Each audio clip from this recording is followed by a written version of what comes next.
Doesn't look like it. All right, so the recording will start. There we go. All right, colleagues, so once again, welcome to the session. Let me just go back to my screen sharing. Mr. Farmer, before you continue, may I ask a question? I'm not sure how to add people from the lobby to the session. If somebody else who knows how to do it can assist you, that would be awesome. Because I'm not sure how to do it. No, that's fine. You can just maybe interrupt me and inform me that somebody's in the lobby, then I will do it. Okay, thank you. I'll do so, sir. Thank you very much. It seems that most of the colleagues are already in, but please just inform me. So colleagues, just to repeat again, I'm going to repeat, not to repeat again. Please, this is important that you complete the attendance register. I've sent it to you in WhatsApp, and I've also included in the chat room. So please, if you know how this works, you can add any comments in the chat room, and I will occasionally look there if you are not free to maybe ask a question. So colleagues, so I'm going to ask, I'm going to start my presentation. So again, just please indicate whether you can or cannot see the screen. All right, so the screen is now supposed to be in presentation mode. Mr. Hendricks, can you see it now? Yes, sir, I can see the screen. Awesome, awesome. Okay, colleagues, so welcome to the session. One of many to come, and you would have noticed from the letter that I sent you, these meetings will take place on a monthly basis. And then also, obviously, like I also said, the meetings will also happen with learners. And so the idea is to see if we can, on a monthly basis, engage with teachers and learners with relation to the content that's going to be taught for this term. All right, colleagues, so I've got a few agenda items. So I'm going to look at the results, and this is important for us to look at our results in order for us to plan ahead. We need to look what our scenario is, just to look at our background and then take it from there. Then I will briefly look at the NSC diagnostics, the question and sub-questions and topic analysis. And then we will do a brief reflection on learner performance and learner profiling. You see now I've highlighted the word learner profiling. I'm going to share something like that as well. And then we will identify content that you'll teach this term or for the next 2 weeks. And then briefly look at some pedagogy and intervention activities. All right, and so or some approaches to look at your lessons. Okay, colleagues. So this slide indicates the pass rate for Metropole East over the last 6 years. Okay. Now you will notice that since 2015. Well, if you look at 2015, 2016, there's an increase of our results. And then in 2017, a slight dip to below 70%. 2018, we went up again. And 2019, we took a little bit of a dive. And last year, obviously, 59.7%. Now, I must say that the DBE report indicates it as 60%. So, but it is more or less about 59-60%. Right, so colleagues, so we can basically see a trend, right? Now, we obviously know that this trend doesn't really tell us anything because we are, if you look at 2020, there's this, where are we now? Let me just go back to my slide. Oh, did I lose it now? Just give me a minute. There we go.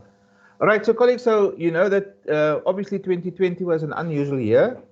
There are many factors that contributed to the decline to below 70, below 60%, which is really a first for Metropole East. But the good thing is that we can learn from our past, and that is the idea of these sessions. All right, colleagues, now if you look at the per question performance of Metropole East and Life Sciences. All right, so we know we write four question papers.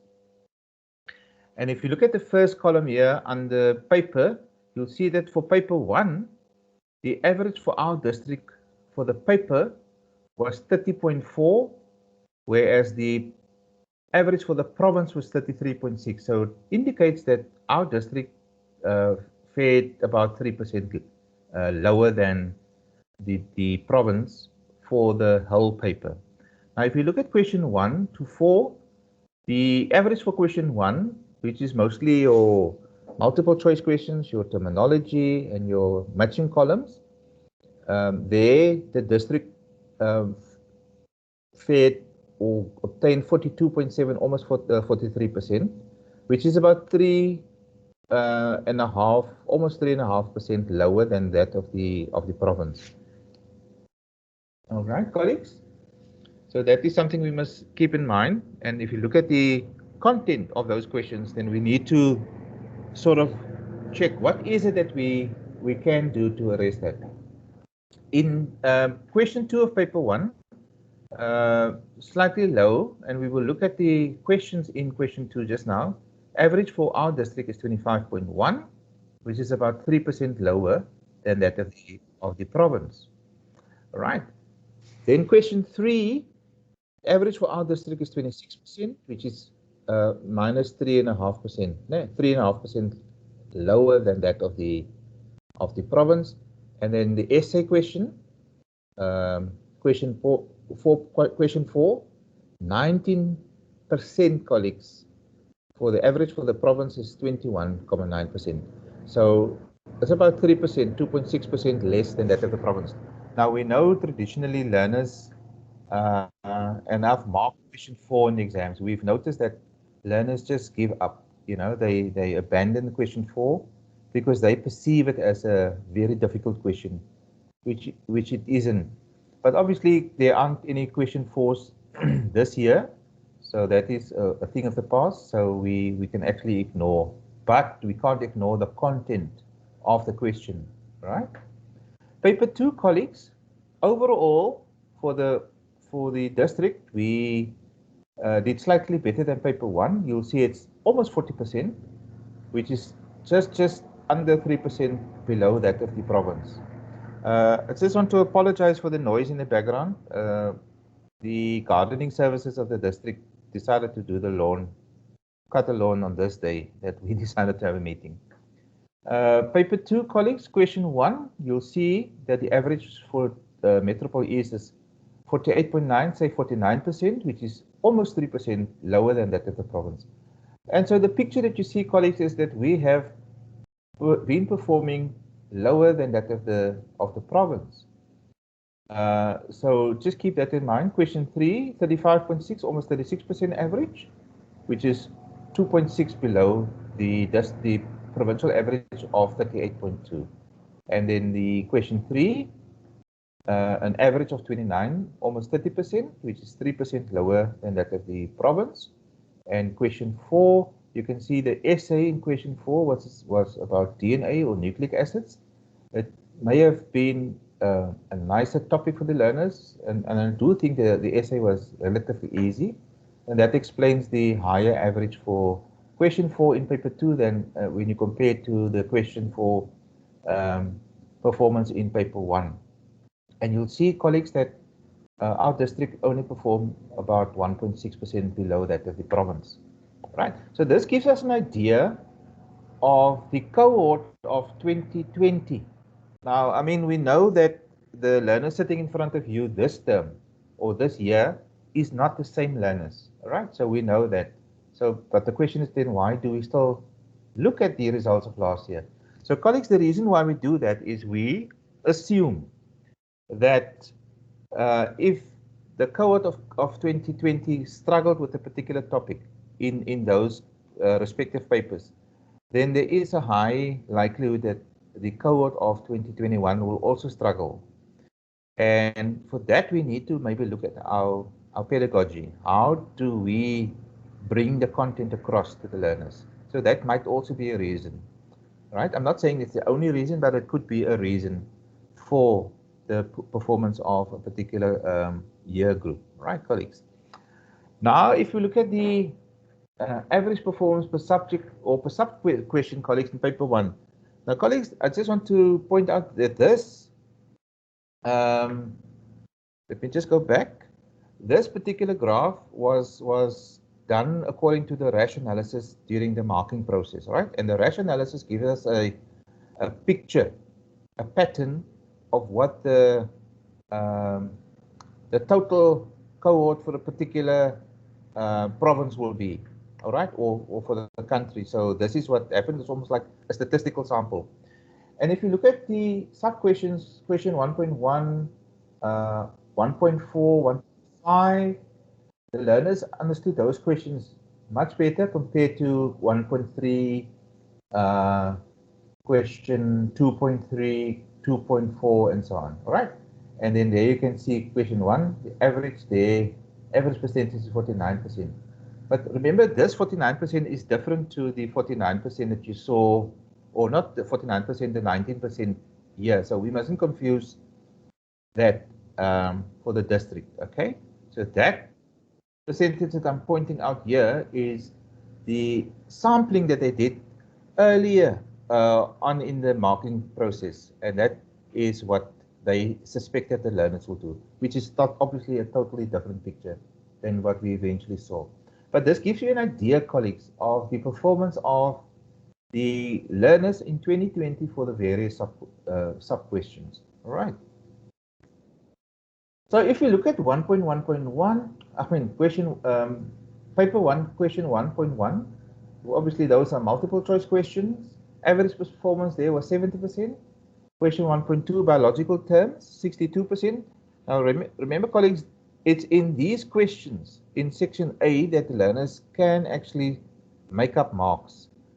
And so the idea is that we must encourage the writing of many small informal tests where you test them on a daily basis by giving them multiple choice questions. Right? It will take maybe 5 minutes to do the test. The learners can mark it themselves because it's basically just choosing a letter. But I want you actually to take in those answers, and then you can use those answers to sort of give you an idea of where the learners are. Right? So you should have an idea of their understanding, whether they learned or studied for the informal test or not, and that you engage those learners who perform poorly. You know, call them to you, have a one-on-one conversation, and ask them, did you get this low score because you didn't really engage with your work as you were supposed to as a grade 12 learner, or did you just really not understand the work? You see, colleagues, that is also a way of profiling your learners so that you can have an idea of where you are in terms of your teaching, right? And then you'll see question 1.4, human reproduction, 69%. So this is also a topic that learners maybe enjoy, hence the good performance there. Question 1.5, 69%, the structure of neurons, which is also very basic content that we want, learners should know a neuron by now. I mean, if you have taught it.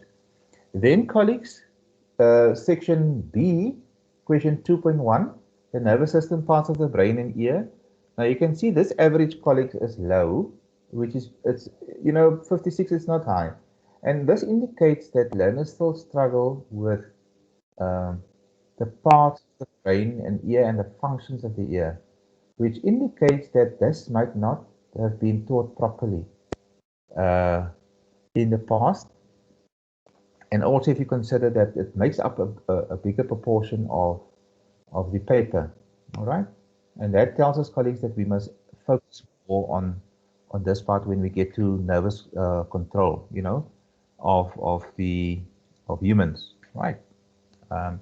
Then eye accommodation, again, you can see, colleagues, this is a popular question in many exams, also poorly answered. And very much also here you can see endocrinology, hormones in the human body and plant hormones, poorly answered. So this should give us an indication of where we must focus, not to repeat the the mistakes of the past. So try and make time to consolidate these kind of topics for this year. My OSIS colleagues, again, I don't know why learners struggle with my OSIS. I have noticed in one school that I visited that mitosis wasn't really taught this year very well in one school, and it really made me a bit worried because um, colleagues should actually use the opportunity in grade 10 to get the basis and the basics down for cellular division in grade 10, so that when they get to grade 12, then they have an idea. And learners still get confused with the phases and obviously I can almost say the behavior of the chromosomes in prophase 1, metaphase 1, and anaphase 1. Right, colleagues? So also try and make sure that the learners have a good understanding of meiosis in the different phases and how to recognize the phases, and also to look out for the naming of the chromosomes in those particular phases. Right, so we know now that the examiners require us to refer to them as replicated chromosomes in prophase 1, metaphase 1, anaphase 1, and telophase 1, but then also the transition from telophase 1 to prophase 2, then we start talking about unreplicated chromosomes. But as you remember, colleagues, I sent you a WhatsApp or an email a few weeks ago when I told you that Mr. Goliath had spoken to a DBE moderator, and they will now accept, instead of unreplicated chromosomes, they will accept chromosomes or chromatids. Now, I understand, there was this big debate about that, and it's confusing when examiners change their minds nilly-willy like that. And then, colleagues, look at human reproduction, the female reproductive system, and you can see, colleagues, that they basically alternate. If they ask the 1 year, focus on female reproductive system, the next year they will probably focus on the male reproductive system. But the basic is that learners must, those diagrams, they must know the structure of the female or male reproductive system, because they can ask any question based on a diagram. They can ask learners to identify the various parts, and then also maybe refer to functions of certain parts or adaptations of certain parts, the higher order questions. And then obviously, colleagues, investigation about male fertility. Here we expect that learners must really have a good idea of the scientific principle, the scientific method. How to hypothesize, how to write a hypothesis, how to identify the variables, how to write a hypothesis if they are given the aim of the investigation. All right, colleagues? And that is what we must teach them, that you can write the hypothesis if the aim is given for you. Then basically you can take your hypothesis right from the wording of the aim. All right? And you can see, colleagues, I regard any achievement below 60% as not really acceptable, which indicates that we need to jazz it up in our classes. Now, colleagues, 3.4, you can see here, we must admit, and I understand also, colleagues, and luckily, this is now taken out of the grade 12 syllabus. But, I mean, if you look at 39% average performance for human impact, and it tells us that this topic wasn't really given a lot of attention in grade 12 because we assume that we covered it in grade 11 and learners must just, do that on your own because they're supposed to do that. And so what I know some schools do or did in the past is that they normally give the assignment on human impact, just to serve as a revision. Thermoregulation, you must please forgive the spelling mistakes because this I screenshot from the DBE diagnostic report. Thermoregulation, you'll see this is a very popular question. Remember now here we're talking about homeostasis, colleagues. So you can expect a question on homeostasis in every exam, all right, in NSC exam. And last year they focused on thermoregulation. where they gave you a scenario where, you know, you must explain how the body reacts if the temperature dropped, and then also how the humans regulate carbon dioxide in our body, and also obviously the atmosphere. So they link the questions. All right, colleagues, so you see where I'm going. So the idea is to look at the question paper of last year. So you should by now have the electronic copy that I've emailed you. Look at the topics, look at the average performance of our district, and assume that your learners have also performed like that. Right, colleagues? That is the assumption. And now that we know that where our weaknesses lie, in inverted commas, now we can do intervention measures to not repeat the same mistake that learners did. Okay, colleagues? If you look at paper 2, I'm only highlighting the questions where the learners in our district perform poorly, and you can see question 2.2, very low, 35% average. Question 2.3, 2.5, 2.5, 3.2, and 3.4. And we're going to see now, if we look at the next slides, what are those topics? And we'll see what was in question 1.3, and say 2.1, 2.4, and the essay. And remember, I said just now that I can sort of understand why they did so well in question 4, because that is a topic that you guys teach very well. All right, although learners still struggle with, you know, protein synthesis and that, so they struggle with the concept of the formation of the, you know, the mRNA molecule and how the translation takes place for the protein to be made. So we're going to just now look at the, so remember it's 2.2, colleagues, 2.3, 3.2, and 3.4 that we need to look at, and why is it that learners struggled in those questions. All right, so 2.2 is about genetics and cloning. 3.2, human evolution. Can you see there, 29%? Where was it? Cloning, 35%. And I mentioned, and then speciation. Right, so those are the, you know, the topics that really bug our learners.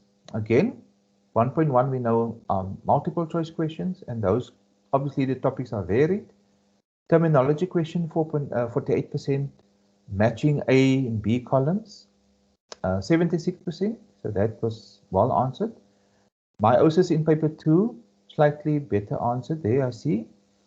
Crosses, the mono and hybrid crosses, very well achieved, colleagues, in that case, which also indicates to me that you know, our colleagues do consolidate that topic very well in term 1. All right, and then 1.6 is the topic that most of you, according to the ATP, have started this term, evolution and the evidence for evolution. And I'm going to go through a PowerPoint slide where, you know, where we're going to look at that, the importance of that learners must understand, you know, if they want to understand the theory of evolution, that why they base their theories on the evidences that they found. DNA profiling, colleagues, you'll agree, 67% is also, it's a topic that learners are now used to, because they ask it basically every year. And I'm sure a lot of you have asked it in formal tests in term 1, and even in your mock exam, the trial exam. All right. So we know about the bands. And just for maybe to the novice teachers, and I'm talking about novice, those teachers teaching grade 12 for the first time, we don't refer to it as DNA fingerprinting anymore, right? And if learners use that term, they will not be awarded the mark, right? So the examiners are very strict. They will only accept DNA profiling, all right? Although certain textbooks still refer to as DNA fingerprinting, right?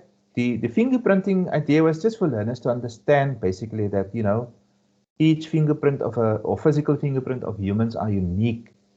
And hence the profile of individuals, the DNA profiles of individuals will also be unique.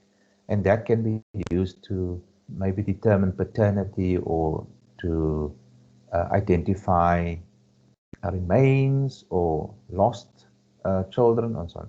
So colleagues, you can see in genetics is the problem, right? Cloning, maybe cloning wasn't taught properly, maybe just skimmed over because you spend more time on the crosses, the various types of dominancies, and you maybe neglected cloning a bit. But you'll see if you look at the exam guidelines, cloning is still very much included. Then blood groups, colleagues. Some of learners still struggle to understand that blood groups are determined by the three alleles, all right? And also maybe the way the alleles are written, with the capital A and the superscript, capital I with the superscript A and B, or some textbooks who use the small letter I, the italicized I with the superscripts A and B, right? Please make sure that learners understand this. Remember, blood grouping is not sex-linked crossing, so learners must just understand it is a simple way of writing their alleles. All right. So if you can, give them enough exercises on blood groupings, but just make up your own blood groups and just ask them to determine maybe the blood group of a particular child, or give them a blood group of a child and ask them to work backwards to determine maybe the father or the mother of a child, the potential father or potential mother of a child. Right, colleagues? Mutations. Remember, mutations are still very much part of the syllabus. And look at the performance, 62%, which is not bad. Colleagues, I can understand why learners struggle with the pedigree diagram. Now, the pedigree diagram, we must remember, the learners must be able to understand the key, right? What is the square? What is the circle? What does it mean if the square or the circle is shaded? And how, if it is shaded, and remember, they normally use the sex-linked diseases in a pedigree diagram. So why, if, for instance, if it's shaded, if one of the offspring is shaded, then that it means that one of the parents must have the recessive allele for that condition.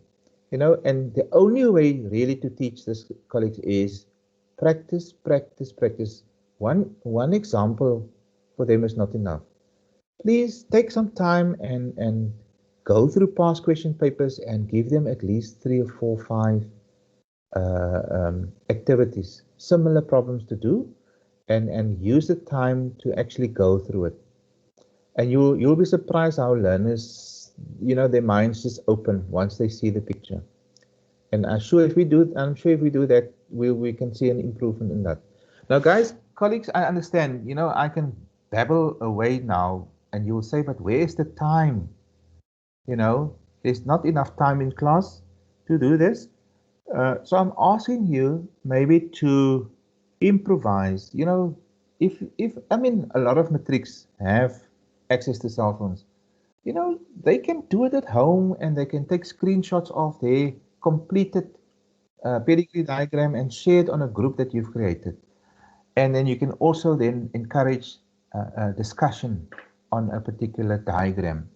Or if you have time and if you are so inclined, I'm sure there's a roster or timetable for extra classes in the afternoon where you use those sessions, an hour maybe, just to consolidate that.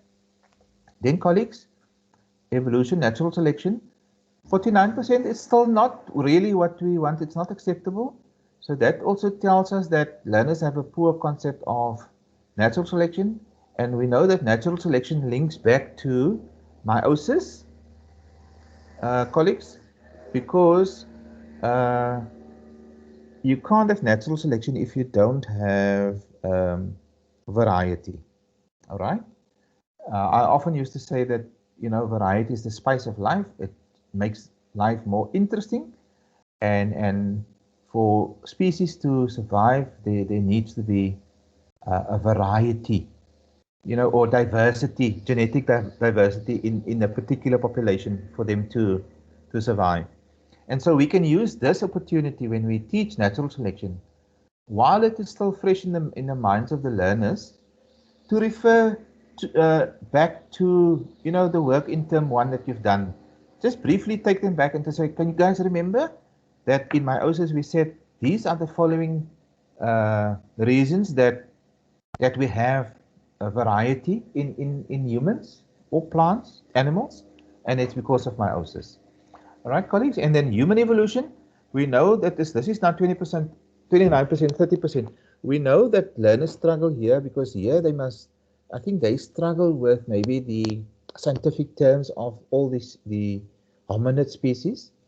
They may struggle to grapple with the differences between the various hominid species, especially if you compare hominids, humans, with the earlier hominids. In terms of, say, for instance, the cranium size, maybe the brow ridges, they get confused. Now, the best way to do that, colleagues, is to show them videos or take them to the Ezekiel Museum in Cape Town. There's an exhibition of skeletons, models of these replicas of all these skulls of the earlier hominids that they've discovered, so that learners can work with these things, or invite Ezekiel Museum to come to your school and do a presentation. And then, colleagues, you will see again in evolution, in paper 1 they did it, and now in paper 2 they also again incorporate, they weave a scientific investigation into the question. So they do test learners' understanding. Now, this is actually an opportunity for learners to score marks.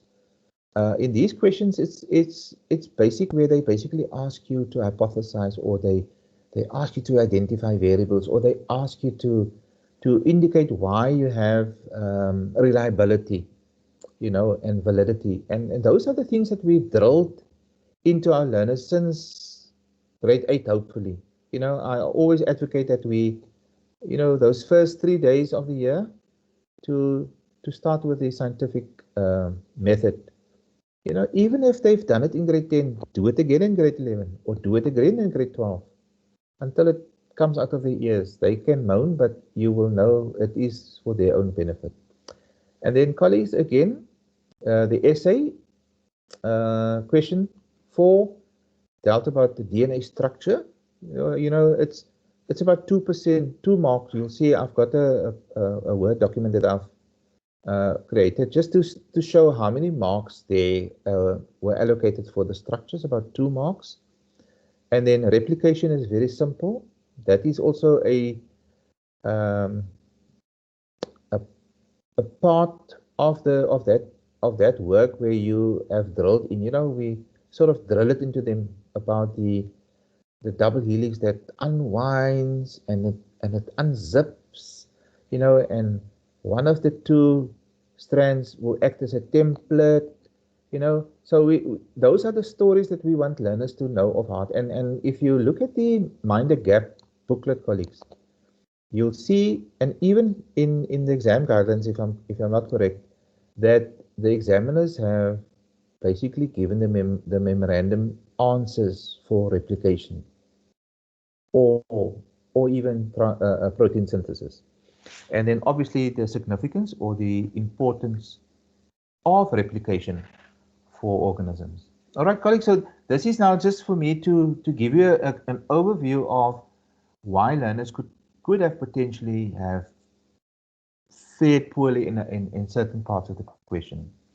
All right, so print that question paper out, have it in front of you, and when you do deal with a particular topic, especially now with evolution, then you can look at the memorandum answer that I also sent you. I sent you the memos, and teach that, to the learners. Okay, colleagues, so I'm not going to read all of this now. This is just an extract from the diagnostic report. Okay, what the examiners and the internal moderators have said about question 3, for instance, right? What is the general comment on the performance of learners in a specific question? Was the question well answered or poorly answered? Now you'll see this question consisted of question 3.1. Questions on natural selection was about 7 marks. And remember, those are the questions that they performed poorly in that I just mentioned. The questions based on the pedigree diagram or the phylogenetic tree, 9 marks. So if learners fared poorly in those things, they lost a lot of marks. 7 and 9 marks are a lot in my book. And then questions on the scientific investigation, 14 marks. Yeah, look at that. And then speciation. We can't neglect speciation, colleagues. You have an opportunity now, to get this right. Okay. Now they say the learner performance in this question was varied. In other words, some of them did well, some of them didn't. But their overall performance was lowest of all the questions. In other words, in question 3, the overall performance was 42%. And if you break up the question, you can see in question 3.2 on the phylogenetic tree, learners on average obtained 28-29%. Right? So that tells me that if the district on average performed poorly in pedigree diagrams or the phylogenetic tree, then it could be that your learners, unknowingly to you, struggled with that question in exams. Now, why did they struggle? Did they not indicate to me that they didn't understand, or did I just, glance over it, hoping that it's easy for you, but, it might not be easy for the learners. So I would suggest that when you get to phylogenetic trees, on natural selection or that you point out, about the common ancestor, for instance, point out to them that where the phylogenetic tree branches off, where it branches, there's a common ancestor for those species after it. All right. So those are the things, the terminology that we want you to use. For example, if there's a common ancestor, then we can assume that when it branches, that those 2 species that branch off from that one particular point, they are more closely related to another. They are closely related to each other, and not so closely related to another species that have not got the same common ancestor, the same branch. Okay, so those are the questions that we must see, and use maybe a normal family tree of people, where you use cousins, for instance, as an example, or the siblings of brothers of people. All right, use that so that learners can have an idea of how to interpret a phylogenetic tree. All right, colleagues? And we can see it's poorly answered. Question 3.1.7, basic knowledge questions. So there they tested knowledge mostly, but there were many misconceptions that learners have encountered. So, right? So they lost the marks, colleagues, because they gave a generic account of speciation instead of natural selection. So natural selection is very specific, right? And here you can see, if you read with me, some learners answered this by giving an example. For example, the length of the giraffe neck. And therefore they could not get the marks, full marks, right? Many learners commented about strong or weak individuals, dominant or recessive individuals, which we don't talk about. Favorable or unfavorable individuals. It's more favorable or unfavorable conditions. Better or worse suited individuals instead of favorable characteristics, right? A lot of them spoke about individuals or organisms adapting. Now we know they can't adapt, right? Because that is not what natural selection is about, right?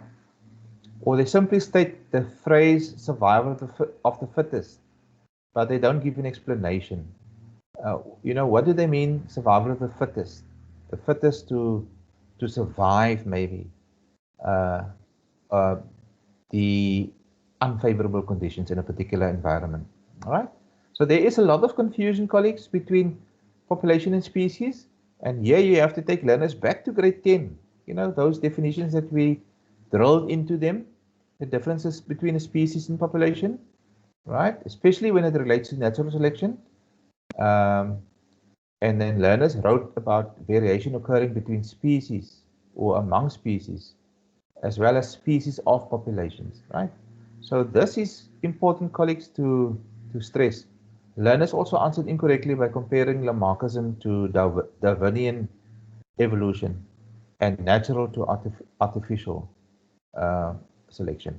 Okay, let me continue because I don't want to keep you long. Question 3.2.1. Learners incorrectly stated the family to which organisms in the diagram belong as Homo or hominids instead of Hominidae. Right? Remember, the family is Hominidae. Right? So please, when you get to those terminologies, that you indicate when it ends in AE, that last part, that refers to the family. All right? And hominids, they are more genus species names. All right, colleagues?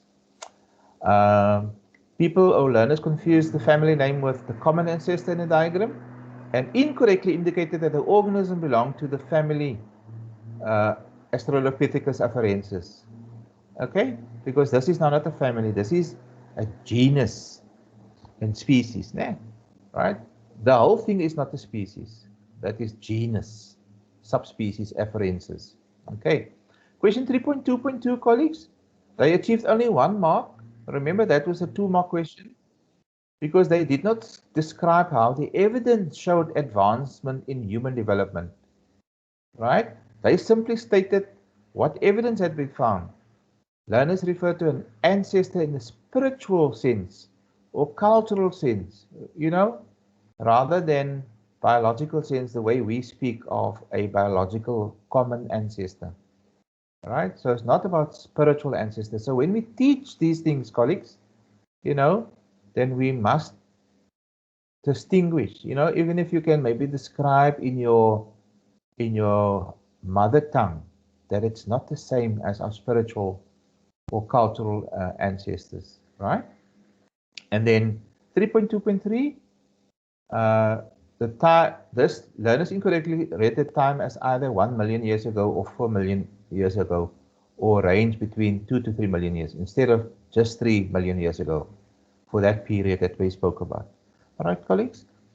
I can send you the complete diagnostic report again for paper 1 and paper 2 so that you can have an idea. Now, this question again, question 3.2.4, remember, this is where the learners struggled, colleagues, and it deals with the various fossils that were found, you know, and also the place of these various fossils, you know, in the whole phylogenetic tree, or how and where they fit in, all right? And make sure that learners don't get confused between intermediate species in this case, all right? Please just make sure that there's clarity when you discuss a particular species or genus, I would say, a genus in this case. All right, colleagues? So this is just for you to read on your own time. I will send you the document where you can actually, on your own time, read through it, highlight, use a highlighter, and just to the learners. Okay. Okay, colleagues. So this I'm not going to spend too much time on. You'll understand just now why. Because it's basically just misconceptions, you know, that we found, learners. Maybe I can just point out to the spot here about the scientific method. Learners struggle to indicate the independent variable, right? And remember, learners must understand that your dependent variable is the one that you can measure. It's measurable, either in terms of weighing them or counting them. So they must be able to distinguish between the independent variable, which you can obviously control or manipulate, and so on. And we know that the independent variable cannot be the length of the male's tails, right? Because that is the measurable one, right? And I just said now that the Dependent variable is the one that we can measure, right? So a scientist would be able to measure the tails of these birds and compared with the other samples that they've taken. And then obviously, like I said earlier, this is now again, maybe if you can talk to your grade 8, 9 colleagues or grade 10 and 11 colleagues to not to neglect these terminologies, reliability and validity. You know, and this morning I remember one of the teachers that I visited emphasized to the class that the word reliability must immediately ring a bell. And you can make that connotation with the R sound, the R for reliability and the R for repeat. So you can get reliability if you repeat your investigation, or you will find reliability if you increase your sample size. Validity has got something to do with your variables, the V for validity and the V for variables, right? If you use more than one variable, then it can impact on your validity of your assignment. So those things that learners must really check, right? Now, what are the suggestions? So what can we do, right? What are the suggestions to improve our teaching and learning, or our teaching and learning for learners? First of all, we know that the exam guidelines for 2021 arrived late, colleagues, but remember when there were inquiries about the national exam guidelines, I also often said it's basically the same as the 2017 guideline. The only difference is that human impact on the environment is now out of paper 2, and that my OSIS have now shifted to paper 2. Okay, so human impact is now out and it moved to grade 11, and my OSIS is out of paper 1 and it is included only in paper 2. So what I would then suggest to you colleagues is, and I've seen a good example of this, that instead of giving or copy the whole packet, you know, the copied packet of exam guidelines to learners, just before you start a topic, copy only those parts and ask the learners to paste it in front of that chapter in their textbook, or not a textbook, in the notebook where they're going to take down the notes. You know, so that when the learners take the notes in class and as you teach, they can on their own time tick off, okay, we've done this now. And the exam guideline says that we must know this and this, and the examiner will ask us on that. And remember, the exam guidelines is really saying that it is a guideline also for the examiners. When they set their papers, they cannot really deviate. And learners, or you, have the route of appeals. If in any paper you find there's a question asked that was not in exam guideline. You understand, colleagues? So that is really crucial, very good that we give learners the examination guidelines. So it must be made available to learners. Teachers must teach the process of natural selection clearly and thoroughly. Do not skimp on it. Don't skip over it. Spend time on it. Consolidate it. Test them often, please, colleagues. You know, let them test the process of natural selection on various examples. Use the giraffe example. Use the long-necked turtle. Make up your own example, or use, the example why geese or ducks have webbed feet, for instance, so that they can apply the same principles of natural selection by just using different examples. Then the third bullet there states that teachers must teach the process of speciation clearly and then consolidate by giving learners example speciation questions, so that learners can apply or learn how to apply their knowledge of speciation correctly. So that is important. Speciation due to geographical barriers, for instance. Make sure that learners understand that. Remember, in speciation, you basically use part of the the principles of natural selection to explain why new species have formed. Very important, the fourth bullet, colleagues. Remember, it's in grade 12, but learners still struggle with these things. Dependent and independent variables must be identified from the aim. And here I want to please beg of you, see what they say there, the aim of the investigation. If you, normally in a question paper or in a question, they will state the aim, right? And once you have the aim, for instance, to test whether sunlight or light is necessary for photosynthesis, so from that particular aim, you can actually write your hypothesis, right? And do not use column headings from a table as a primary way of identifying variables. We know that in the past, maybe we taught learners that, oh, the independent variable is on the left-hand side of the table and the dependent variable on the right-hand side. Or the independent variable is on top of a table and the dependent variable is at the bottom. That is not the only way. There might be, confusion. So rather focus on what we said you see in the aim, whether that particular variable is measurable or not, and which one is manipulated, that able to be manipulated. Okay? Because they say column headings may sometimes be a way of measuring the dependent variable as well. Okay? Other observations relating to the responses of learners. Teachers need to ensure that learners can differentiate between terminologies such as population, species, and common ancestor. Remember what they've said in the diagnostic report? And here our grade 10 colleagues can help us that we must draw it in. Even if you make a word wall, colleagues, a list of terminologies in your classroom and paste it up and refer to it on a regular basis, even if it's not even related to a particular topic. Just get learners to, point a learner out and ask him or her to give you a definition of a species or give me the definition of a population, just to keep them on their toes. The second bullet there, teachers must clearly teach that individuals and organisms do not adapt, right? So that is wrong to say they adapt.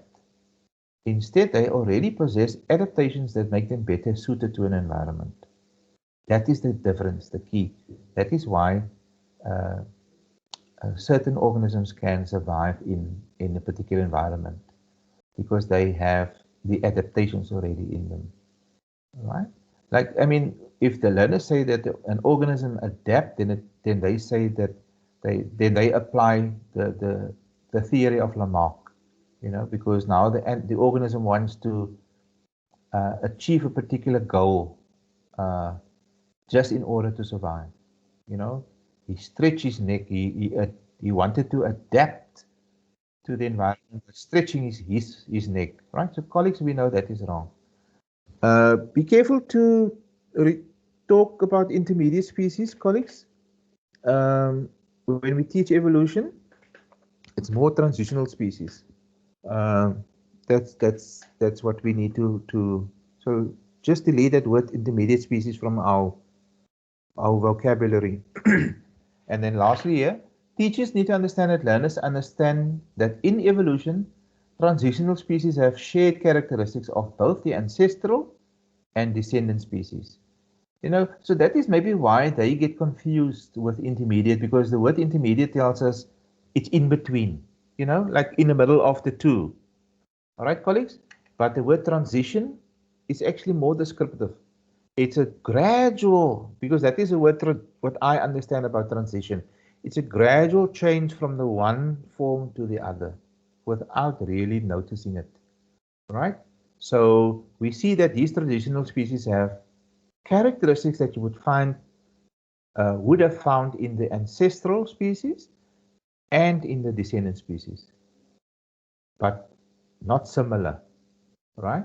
Not similar characteristics or intermediate characteristics, right? And we mentioned about this, differentiate between common ancestor and the spiritual use of the word ancestor. When we believe in our spiritual ancestors or our cultural ancestors, learners get confused. Remember, when we teach in a particular context, colleagues, maybe for a child in the leafy suburbs of Somerset West, they wouldn't get confused maybe with that, right? Because that's maybe not their reality. But when we teach in our township schools where we know there's a different understanding of the word ancestor, we must just make clear that learners don't get confused between the two, right? And then the evidence for the out of Africa hypothesis, we must teach that very, very clearly, explicitly. And here we must use correct terminology like only, or this particular species was found only in Africa, or the oldest species, not the first, all right, or the last, right? We talk about oldest in terms of time, all right, colleagues, not about who came first or who came second. And then I mentioned earlier about, when you test in a formal test in school, grade 10, 11, or 12, when you test, please always test them on the scientific. Weave a question in where you test them to identify, variables and state whether there's a reliability or not, validity and so on.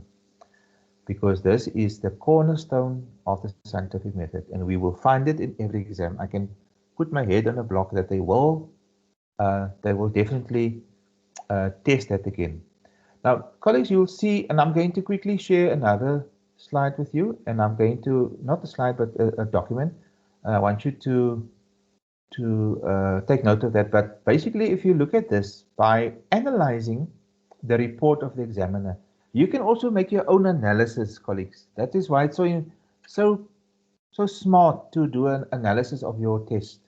Sit together as a subject team, go through it where the learners struggled, and then you break it up, right?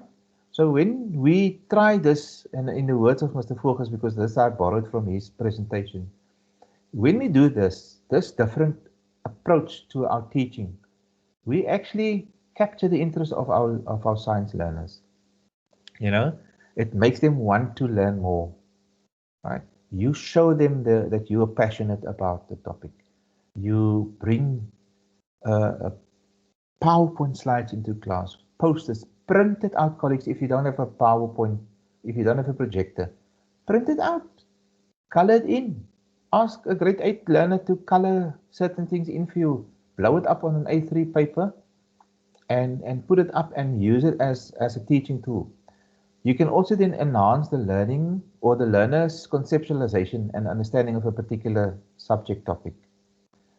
And it helps to consolidate work better if we do this, by drilling certain terminology in, right? And in that way, we can actually ensure that we definitely have a change in our results at the end of the year. I said earlier that, one tends to become despondent.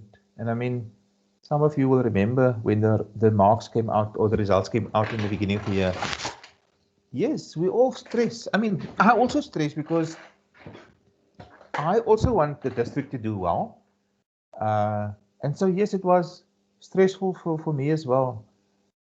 But I'm always cognizant of the various extenuation circumstances that we have. We teach in a particular context.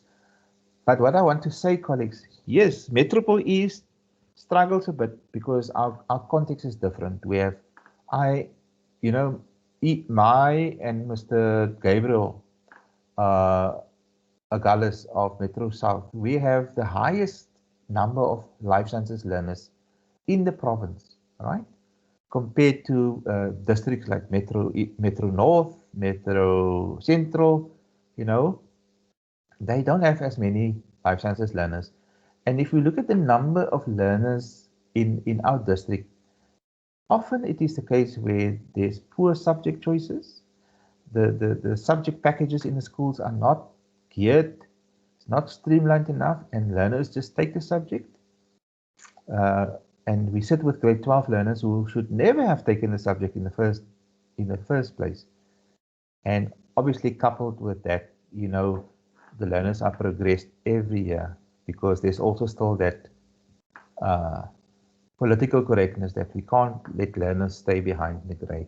And so we often find that learners are progressed and then they sleep. I don't know if you guys know that word.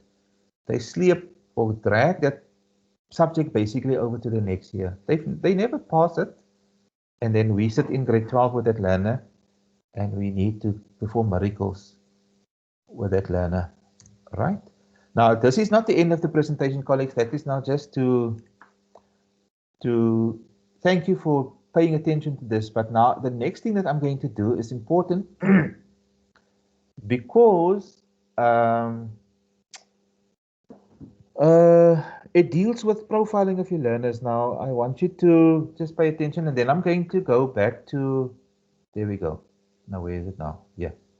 If you look at the next document that I'm going to share, colleagues, now you'll understand how it's going to help you once you have profiled the class in front of you. Because once you know who your customers are and who you need to work with, you'll see how you can actually focus on that particular group. And I almost want to say, almost let the strongest learners be on their own because they're okay. Then you can actually focus on the weaker learners. So if you look at this presentation, not the presentation, colleagues, I just went to, can somebody just please allow or let somebody in the lobby? Anybody can actually, if you look at your screen, because if I go out now, out of this document, then I'm going to struggle. So please just allow whoever's in the lobby, don't know who told them to go out. Just joking. Colleague, let me just increase this document. So look at the heading. It's part of your subject support strategy. Now, I know some of you have submitted support strategies to the district, because the district director have asked for it. But I would like for you to include this in your subject support strategy. The first thing you do is you profile your grade 12 learners, right? And this you can do easily by speaking to the person at your school who works with CMIS. You can get an idea of how many grade 12 learners there are that take the subject, right? Or maybe no first in the school, and then how many of them take life sciences, and how many classes in your school take life sciences. So now you have an idea of who you're dealing with, how many of the learners you have to deal with. Now remember, this is now also for the subject head or a departmental head, but the normal subject teacher can also do this. How many of the learners in the subject are progress learners? Now, this information maybe the subject head or the departmental head can easily gather and share it with the subject colleagues. Now, this is now 1, 2, 3, 4. This one here that I'm highlighting, this is important. How many of the learners have achieved less than 30% in grade 11 in 2020, but is offering the subject in grade 12? Now, all the advisors at the district colleagues have done that, okay? We identified learners by name who got less than 30% and lower, or sometimes maybe 32, 33%. That is what I did. And then the district sent those names to the schools, all right? So we did for all the schools. Performing schools, underperforming schools, so that you can see, right? Okay, so there are X number of learners in grade 11 who didn't do so well in grade 11, but are now sitting in front of your desk, who's dependent on you now to make them pass. Now, right? You understand, colleagues? So I want you to have an idea of what you're dealing with. And then also the number of learners who achieved less than 40% in grade 11, right, in 2020. So now you know that, yes, those guys between 30 and 40%, there's a greater chance for them to still pass, but those below 30%, you need to push harder, right? And so you can now start to sort of differentiate when you work in extra classes in the afternoon. You group your learners in those groups, but then you put maybe a strong learner in each of those groups to sort of be their peer, their buddy to help them. And then you come, when you give them an example or activity to do, you walk between these two groups, so you encourage group discussion and you travel between the two groups and you facilitate their discussion. All right, colleagues? And see if you can pick up something from them. Give them extra or additional activities to do at home. And follow up. Ask them to bring it to you so that you can check up on it, colleagues. And also, please, it's very important to follow up. It's one thing to give learners the homework or something to do, and you don't follow up. Even if you take maybe 2 days to just mark the stuff or to just go through it.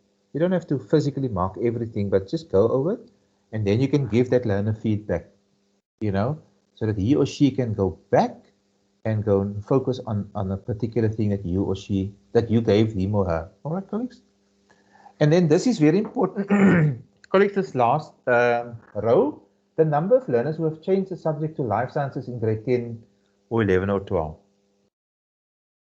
Listen or read it again. Number of learners who have changed the subject to life sciences. In other words, coming to you. That learner didn't have the basis, maybe. The child didn't do life sciences in grade 10 or grade 11. Now the child comes to you in grade 12, taking life sciences for the first time. It happened before, because remember, learners can still do a subject change or 2 subject changes in grade 11. And so often they realize in grade 11 only that, oops, life sciences, or I can do life sciences instead of physical sciences or whatever. So I now want to come to this subject, and now you're not aware of it, and you talk about stuff that you expect them to know. For instance, meiosis, and you refer them to mitosis in grade 10, and then they look at you like, like blank. So you must know those learners, who they are, how many of them are there. Right, colleagues, and then quickly look at this. So now we're looking at grade 11s of 2020. The number of grade 11 learners who wrote the subject in 2020. What was the pass rate at 30%? What was the pass rate at 40%? What was the pass rate at 50%? And you do the same for the grade 10 learners. Remember now, colleagues, I'm talking about the grade 12 learners sitting in front of you. So you basically scratch in their pass. So you want to go and look at what was the pass rate for life sciences in grade 11 when the current grade 12 group, what their performances were in 2020 when they were in grade 11, and what the same cohort's performance was in grade 10 when they took the subject. So now you can compare and you can check, is there a pattern here? You can easily pick up a pattern, and so that you can now come up with, with the weapon, the arsenal to combat that. And now you track your learner performance, colleagues. Now look at this table, all right? So I want you to encourage learners to also do target setting, all right? But we come to that. So now you set a target for yourself for this year based on what these guys did in 2019 and 2020 when they were in grade 10 and 11 respectively. So now you say, okay, in 2019 and 2020, the pass rate was on average that. So we're going to aim for better. So in other words, for the pass rate at 30%, I want a pass rate of 60%. In other words, I want 60% of my learners to pass at 30%. Or I want an X percentage of learners to pass the subject at 40%. So this refers to the pass threshold, what the learners need to do well in the subject. And the dotted lines is for you can almost say the percentage or the fraction of the learners in front of you who have reached that threshold. And so you do it, colleagues, and you also predict what the subject average percentage could be for you. Remember, it's now not guessing, but you make an informed guess. I can almost say you're going to hypothesize here. And then you do the following. So now now that you sit with grade 12 results, so now you know that, say in your class or your group, you had 150 learners who wrote a subject in term 1, right? Because you have the results now. You have entered them on the new mark sheets, right? The recording sheets that came so late. Then you give us the number of learners who passed at 30% for term 1. How many of them passed at 40% in term 1?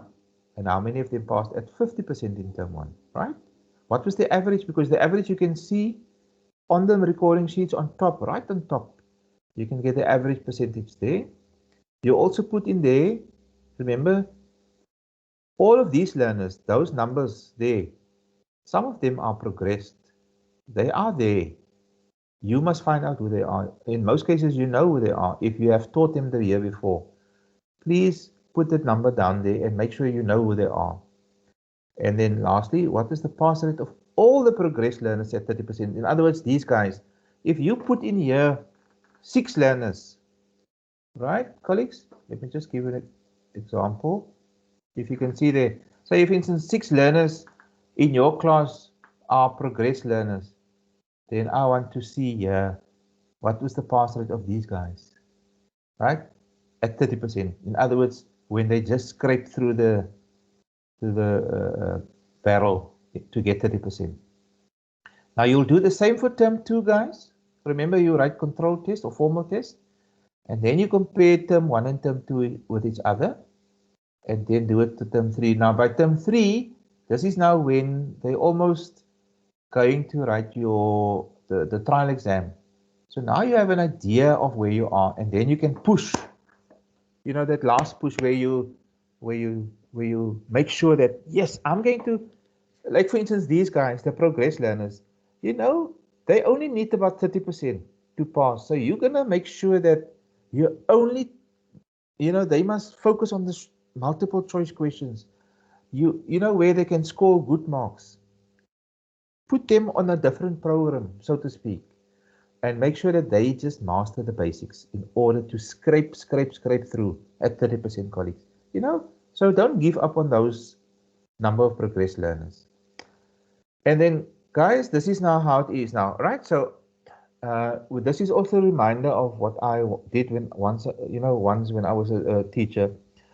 In the beginning of the year, and it's not too late, you can still ask your learners to set a target for themselves. So learners you can write down a name of a learner, the class, who is the subject teacher, right? And what is that particular learner's target for him or herself? All right. For instance, the learner said, for the end of the year or for September, I would like 70%. And now in term 1, the child got 55%, right? So now you can actually, the child can see, okay, right, I'm a bit far off from my target, so I need to work harder now. And even if the child gets close to 70%, it's good. You know, you encourage the learner. The idea is for the learner to either aim for his or her target or to maintain a target once they have achieved it.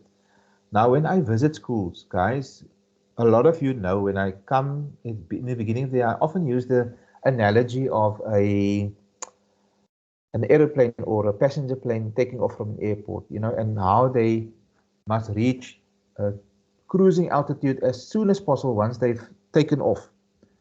Now, I often encourage learners, while the content is low, you know, very little work that you can cover in term 1 and term 2, they should actually maximize that opportunity, you know, take advantage of it by really pushing to get good marks. So if they get good marks in term 1, it has a psychological effect. If they see that, yes, man, I can actually reach my target, it's doable, then you'll see that those learners actually will fly, to use that analogy, at the altitude of 65 to 70%, where his or her target was. In the same way, a passenger plane will cruise at 30,000 feet along its journey where there's no up and down, because we know that if a airplane flies up and down, there's danger of crashing. So if the learner also maintains that term 1 pass rate, which is closer to the target, then he or she can very well do that. All right, then colleagues, there's the tracking of learners who achieve less than 30% in, this should actually be in 2020. You can also track them, all right? And then also the learners less than 40%. Here I can actually say between 30 and 40%. You know, so now you have a list of names, you know, and whose class they are. You may know who's the subject teacher. And so you can actually, when it's time for extra classes, you group them differently. Remember, guys, this is now a different group to this previous group. These guys need a different approach. Remember, different learning styles for different learning abilities, you know, or teaching styles. So we must try that approach. And then this is what we figured that, you know, a typical life sciences support plan could look like. You sort of identify your activity. For instance, you've done an analysis of your grade 12 term 1 results. The target group is obviously term 1. The time frame is that you have is term 1, and what is the roles of certain people. The HOD or the subject does that maybe in collaboration with the teachers, and then the teachers or the subject teacher will then implement all of these measures. Profiling, you know, you do a profile classes based on previous year's results, on their abilities, maybe from the analysis of a test that you've done. You have a good profile of learners, and so on. And then can you see here, you have extra classes for progressed learners. Who are you going to target? Here you're going to mention learners below 30%. You see, or whatever. Oh, no, yeah, in this case. The first group is learners for progressed. In other words, those are, you can almost, excuse the word, please, hopeless cases. Can I say that, colleagues? Am I forgiven? Progress learners is almost like we want to give up on them. You're right? Because they will never pass the subject. That's what we tell each other. But, you know, just to be fair to them as well, we give them a chance and we say, you know, everything is possible. We're still going to give them a chance, and we're going to do something. We're going to have an approach. For them, we're going to say, here's a list of multiple choice questions. Study it. Here's a list of terminology. Study it, right? Here are diagrams that you know are asked in every exam almost. Label it. Colleagues, you understand what I'm saying? So those are the things that I want you to do, and then you do a similar approach for learners below 30% and a similar approach for learners between 30 and 40%. And you can even have a different approach for your performing candidates, colleagues. For those guys, the 60 to 70%ers, you can then give more challenging questions, you know, higher order questions where you know they are able to, because remember, life sciences is a science, and we do test higher cognitive skills from these learners. Can you see, colleagues? So I've spoken a lot, but this is really what the idea is behind our approach. Okay, I will send you this document, colleagues, before the day is over. I just want to close here, and then I want to open another document, and that one is a PowerPoint, which is where we now? Yeah. Okay, it's this one. All right. I hope everybody can see this one. Say A. Anybody? Mr. Hendricks? Colleagues, you quiet. Can I maybe pause a little bit and ask? We can see it, Mr. Farmer. Thank you very much. Okay. Okay, colleagues, let me just quickly check the chat room. And then I want to check also, only 34 people have, can you see here, have completed the attendance register.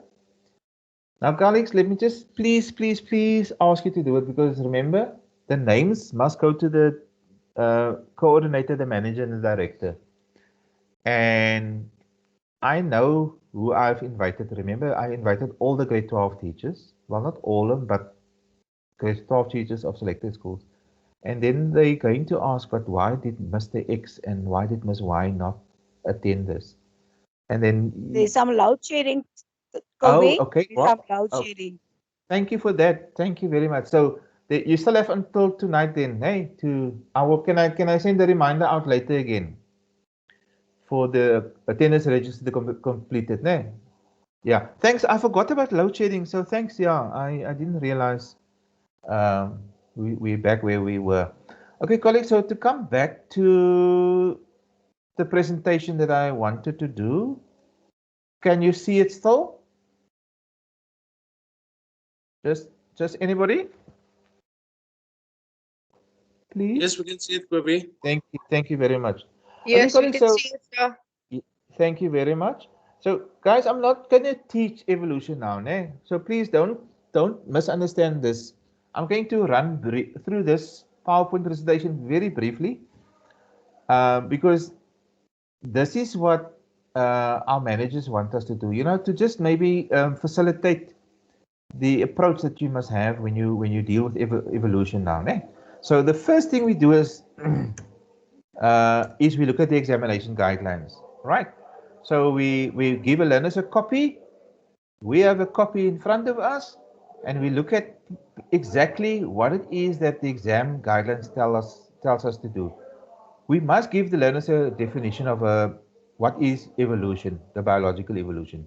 We must teach them the difference between a hypothesis and a theory, because often they can ask learners to distinguish between that, you know, or maybe not as simple as that. That would be a lower order question, but they can weave a question like that into a question where they test learners' understanding of what a theory is or what a hypothesis is. Um, and then obviously, you know, as an intro, you must state that the theory of evolution is regarded as scientific theory. And look at the word theory, since various hypotheses relating to evolution have been tested and verified over time.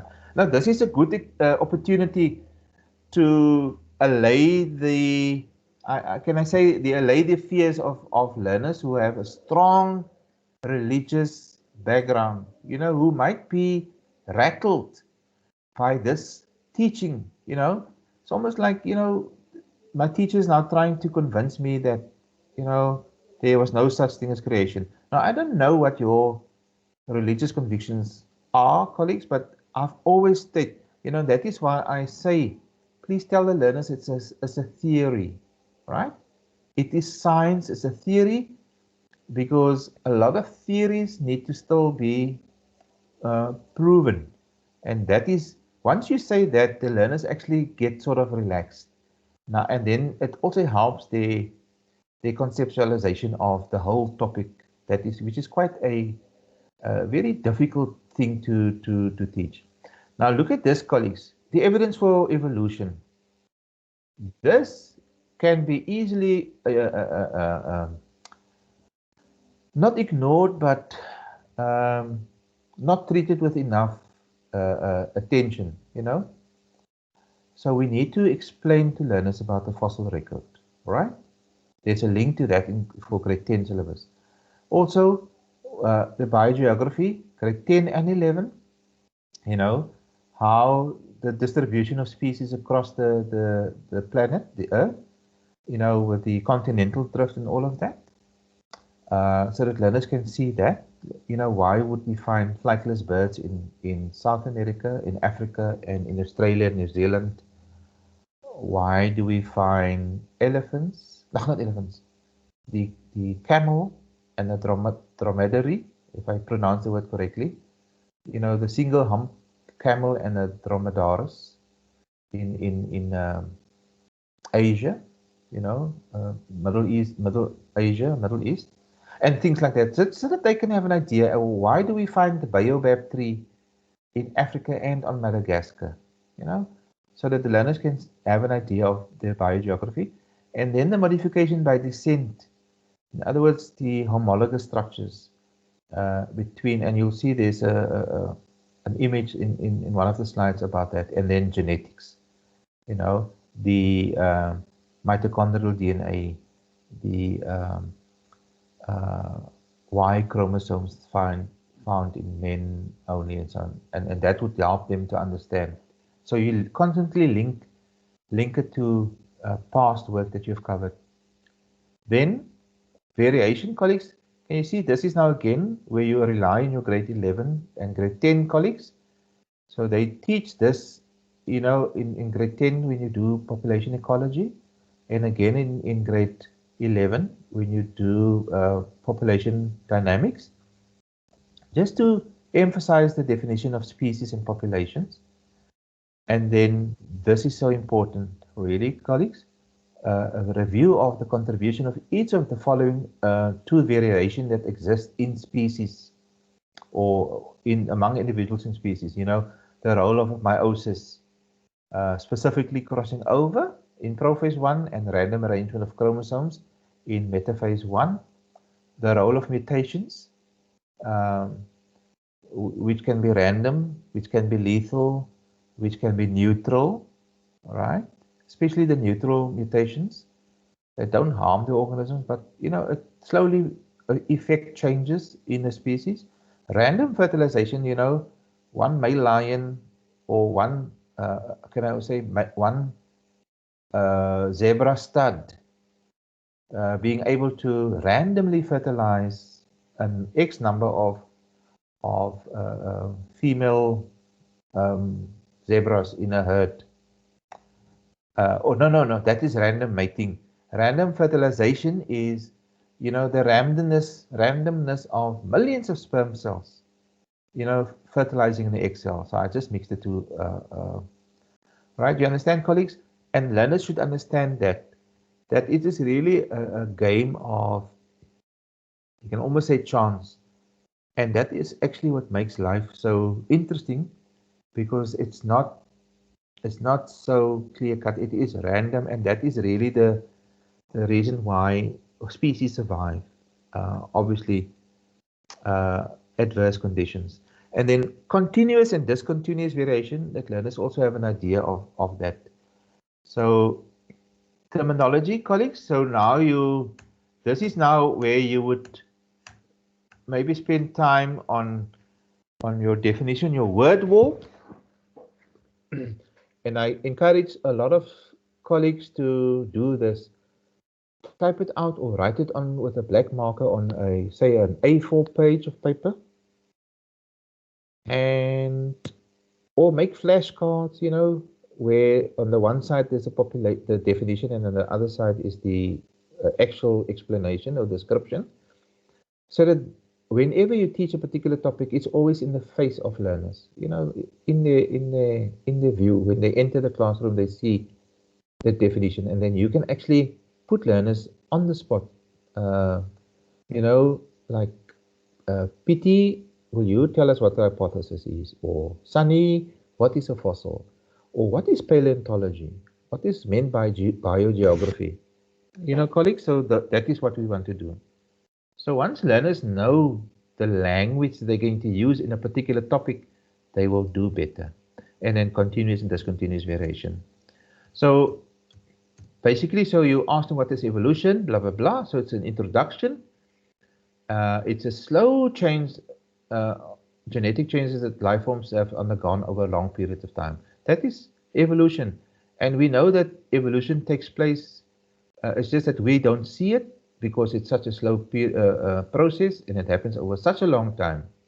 They mustn't confuse this term biological evolution to the term human evolution, colleagues. All right? Because we know evolution exists in nature. It's just the controversial thing is human evolution, and that is the one that children struggle with. And, you know, just to say to them that the theory about evolution basically states that all present-day forms of life have descended from and are related to those that lived in the past. And then you bring in the words like common ancestors and so on like that. And a lot of them look different because they became modified from one generation to another. Slowly, maybe because of mutations, you know, for instance, various reasons. Okay, this is important. Can you see here? So this is what we want learners to clearly distinguish between what a hypothesis is. And it is good if your grade 8 and 9 colleagues can actually introduce these things right from the start and do it every year at the beginning of the year. So that when the learner comes to you in grade 12, then you shouldn't have a problem to still explain this in detail. All right. So that is just what I wanted you to have an idea of. And then learners should then know what the difference is between a theory and hypothesis. A hypothesis is a tentative or possible explanation, and a theory is where the explanation of what has been observed that is supported by evidence, via research and so on. Hypothesis based on speculation or guesswork, where in the case of a theory, there's evidence to support it. A hypothesis can be accepted or rejected, but a theory is reliable because it's been tested and tested and tested, and the basic idea already exists in science. So just about that, colleagues, and evidence of evolution. Now, this is where you must take learners back to grade 10, fossil record, the discovery of fossils, what a paleontologist does, biography, and you take them back to continental drift, and you show them, the examples of, say a particular type of vegetation that you find only in the southern hemisphere across certain continents. You refer to them to some animals, until it clicks. And then you deal with the comparative anatomy of structures, molecular structures, and you also refer to genetics. And just briefly, maybe, sorry, colleagues, here you can again refresh the memory, what is a fossil, and so on, and how they are able to determine the age of a fossil by implementing certain dating techniques using a radioactive material, for instance. And then they are able to have an idea of the relative age of fossils because of the layering, the sedimentation over time. All right. And now we interpret fossils to give you an idea of the relative age of a fossil, and then basically to see a trend from simple forms, ancestral forms, to very complex forms as you go through the rocks, as you dig around. Okay, and this is what we must let learners understand, that generally the oldest is here at the bottom and the youngest is here on top, because these layers were laid down recently, most recently, and these layers were laid down way back, thousands of years ago maybe, and because of pressure and different processes, fossilization occurred here, and then you can say, okay, we are able to date the rocks, because rocks consist of chemical elements, and we can actually look at their half-life, and what the decay is of the particular element over time, which you can actually measure accurately with formulas, mathematical formulas. Then you would have an idea of how old a particular fossil is.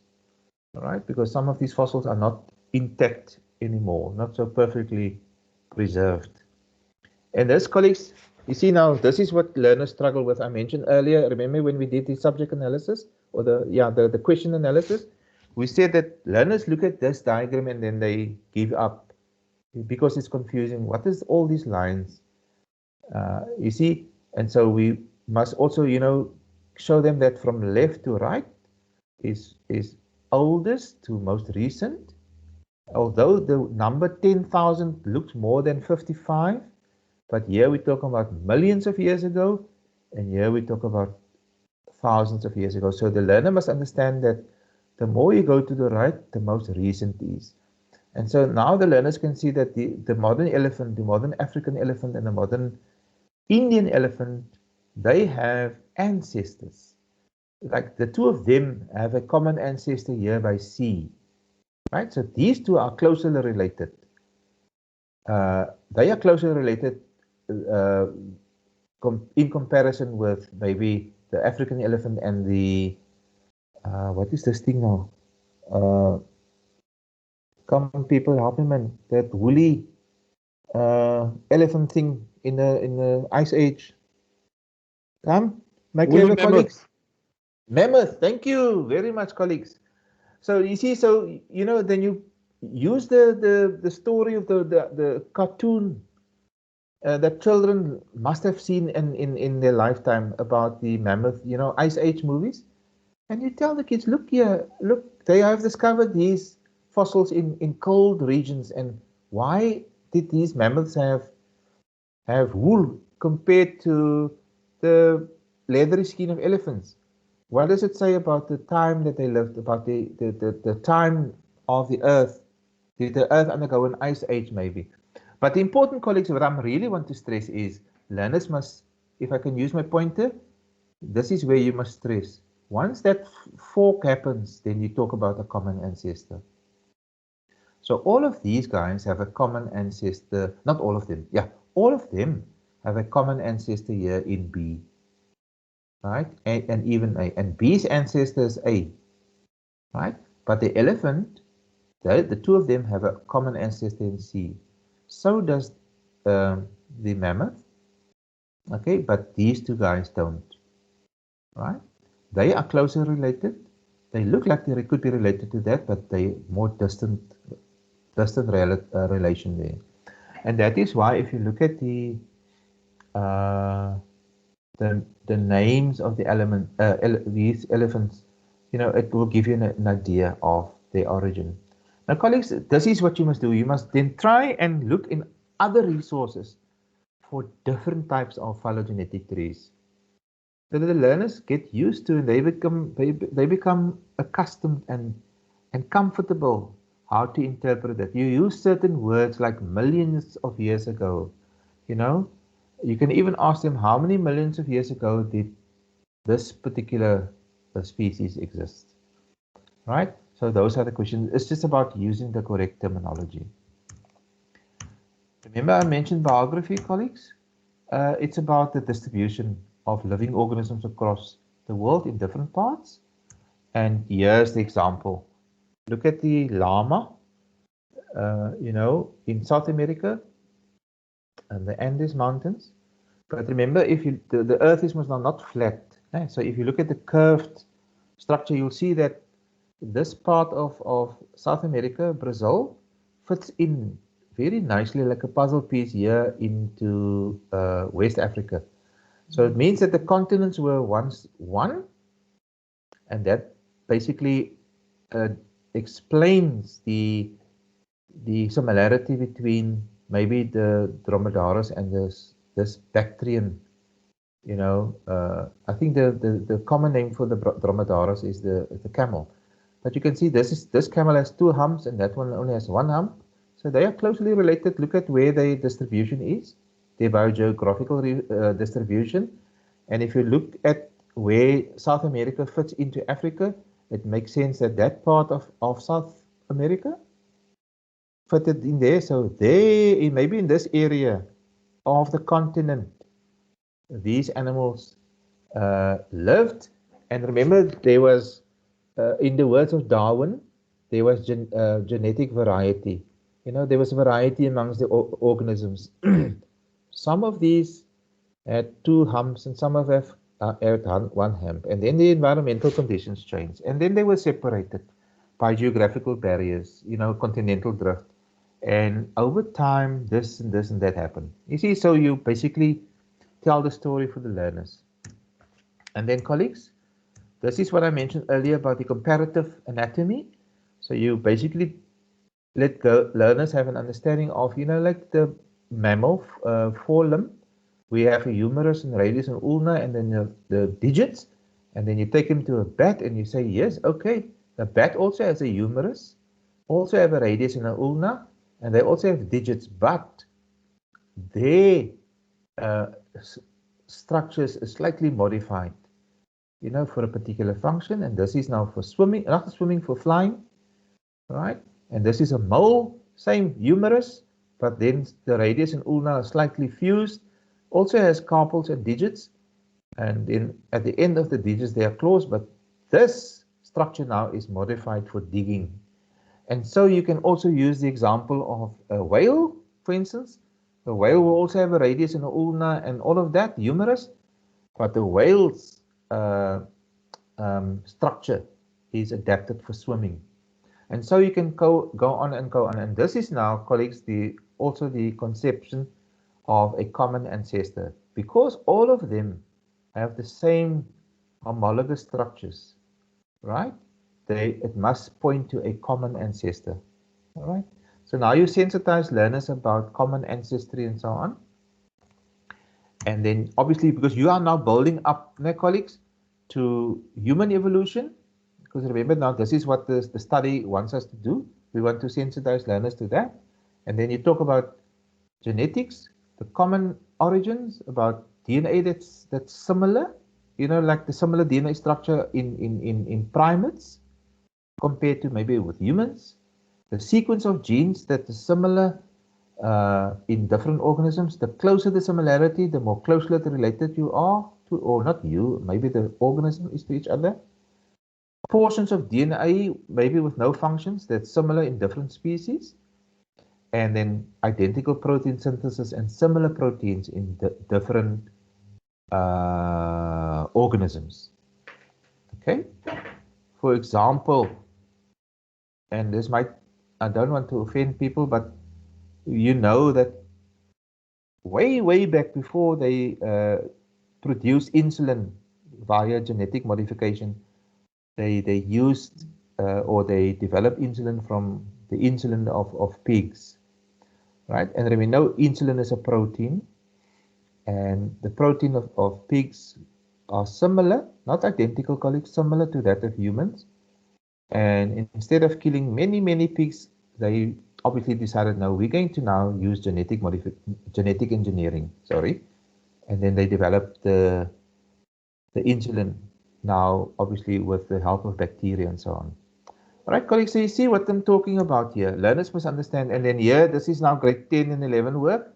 Your grade 10 and 11 colleagues must drill this in, and you will just maybe reinforce it, maybe put it up in your classroom, nicely typed in on the wall. Learners will see it every day, and they will obviously be able to say this off in their sleep.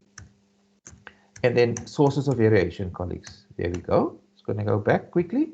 There we go. So again, you just take learners back. Can you remember what we did in term 1?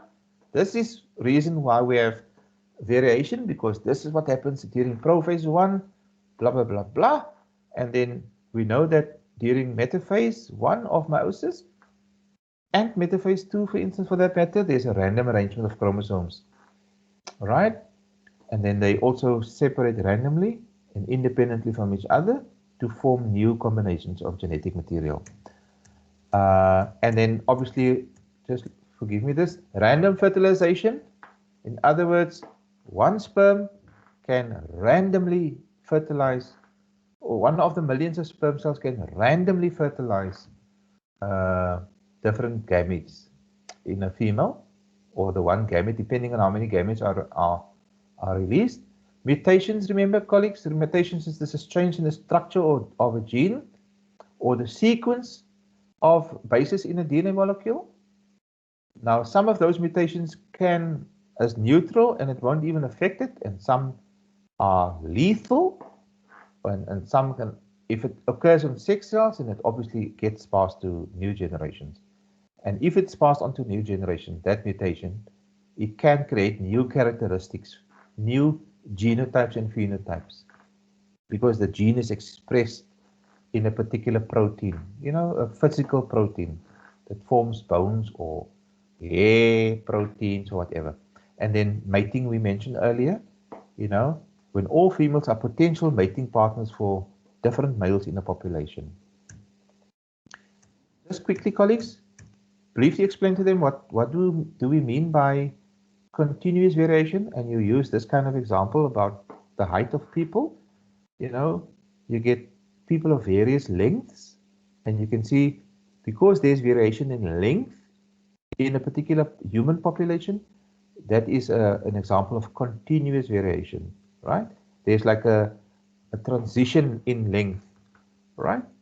And then the next one is discontinuous, like in blood groups, right? There's a variety of blood groups in humans, but there are no intermediate forms of blood groups between A and B, right? Or between B and AB, or between AB and blood group O. So those are four distinct different blood groups, and that is an example of discontinuous. Dis meaning it doesn't continue. And colleagues, this is what I took from the Eastern Cape, and then you can, in your afternoon classes, you can then post them activities, and then you talk about continental drift, where the learners learned about in grade 10, and you show them, but look here, this is where the geographical barrier started to form, and over time, because of environmental pressure, we now find the different species on the different planets. Okay, colleagues, so this is basically where I'm, because all of the next slides are basically just examples of, you can see here, examples of activities you can do in an afternoon class. Like there's an example of the homologous structures. You see, you know, why are they homologous? Right, they're similar in structure, but a different, no, not different, a similar common origin or some simple, similar common ancestor. Right, so those are the things, colleagues, that we want to do. And that means a little bit of work from your side, colleagues, a little bit of work from your side, preparation, but that is the idea. I see there's a hand. Miss Ali Johnson. Sorry, I was talking a lot and I haven't really given you guys a chance to say something because I don't see this screen. So Miss Johnson, I'm going to give you an opportunity to ask a question. I see your hand is up. Good afternoon, can you hear me? Yes, I can. No, sorry, you asked to give us an indication that we can see you or the slides is on, and I just put my hand up to say. Oh, thank you. Yes. So what we do when we do that with Mr. Goliath, and we often refer to, oh no, that's an old hand. That's an old one. Oh, and old one. Yeah. Okay, colleagues. So that brings me to the end of the presentation. So the idea is not to, because I mean, I don't want to underestimate your ability to teach. It's more to make you aware of different approaches. You know, how to work clever, how to analyze the learners in front of you so that you know exactly what you're dealing with. And once you do that, it's going to be easier for you to then focus on what to teach and how to teach. And and I know, colleagues, with the protocols now, the COVID protocols, that when teachers rotate, it's difficult to come into a classroom. You can't really use data projectors. But if you can, then just make an arrangement. If there's in a lab available, arrange for the learners then to come that period to the lab where you can show them videos and stuff like that. You know, or if some of you guys still have the overhead projectors, you know, they are fairly easy to carry around. You can quickly plug them on and show learners something like that. You know, so sometimes we must improvise. But I would hate to see colleagues, you know, that learners are not stimulated. Because we remember what I said, some learners are stimulated by color, by sound, by different things. And when we teach in a particular traditional way, you know, they don't learn. There's no learning that takes place. And so we must make it easier for them to grasp. You know, play a song, I don't know, bring posters into the classroom if you rotate, but just make it interesting for the learners to engage and to make it easy for you to, or for them to ask questions about a particular thing. All right, so colleagues, so that is my story. Please be now aware, colleagues, that we're going to have another meeting soon, next month, and then we will deal with a different topic. So maybe what I will do then is again look at the diagnostic analysis, diagnostic report of DVE, but I'm only going to focus on that particular topic that we're going to do then. And then we will also have a session with the learners. So, but then I must now put on the role or the coat of a teacher, the coach or tutor. So the expectation from my manager is, and my coordinator is, that I must now not teach, I don't want to use the word teach, but basically do revision with learners with a particular topic. So maybe learners will, if they hear a different voice, maybe they take easier, differently. That is why maybe it's good if we can do peer teaching. If you are a neighbor of another school, arrange to come and teach a particular topic, that you're not comfortable with. Ask your colleague, your friend, to come and teach that period, and you do the same to him or her. All right, colleagues. So again, I'm going to remind you here by 7 o'clock, 8 o'clock to please sign the register, because tomorrow morning I must submit the register to Ms. Zena Grove, and then she must submit it to the director. And like I said, then your principal will get a flag why you didn't attend, or whoever didn't attend these sessions, because it's their brainchild, it's their idea for us to have these sessions now on a monthly basis. Because remember, we must try something different. I mean, we need to perform a little bit. So this is one way to try and get neat results up. Okay. All right, colleagues. So allow me to greet you and to thank you for your time. I know your time is precious. I know a lot of you must now still go home if you the cook in the house. I don't want to say if you're a woman, because we know that men also cook. I must go and cook. So yeah, I want to thank you for that, for your time, and wish you well for the term. Please, you know that I'm very open up to a certain time. Sometimes I'm suffering from insomnia, but then I'm not going to entertain questions that could have waited maybe till the next day. But please, guys, please, you are welcome to engage with me during the day up till about 8 o'clock at night. And that is what we are for. I would like to have that approach, to know that my colleagues at school have that freedom to engage with me and to ask me advice and so on. After all, I'm the advisor. And if I can't help you immediately, then I can refer you to somebody who knows more, like Mr. Goliath maybe, because he might have more knowledge about the particular question that I have. All right, colleagues, so thank you so much. I'm going to stop the recording now. If ever you want to have access to the recording, you must please just tell me. I will make it available. But yeah, I will remind you again before our next meeting. All right, at least a week before. And again, thank you so much for your time. Let me just check quickly. Meeting options. All right.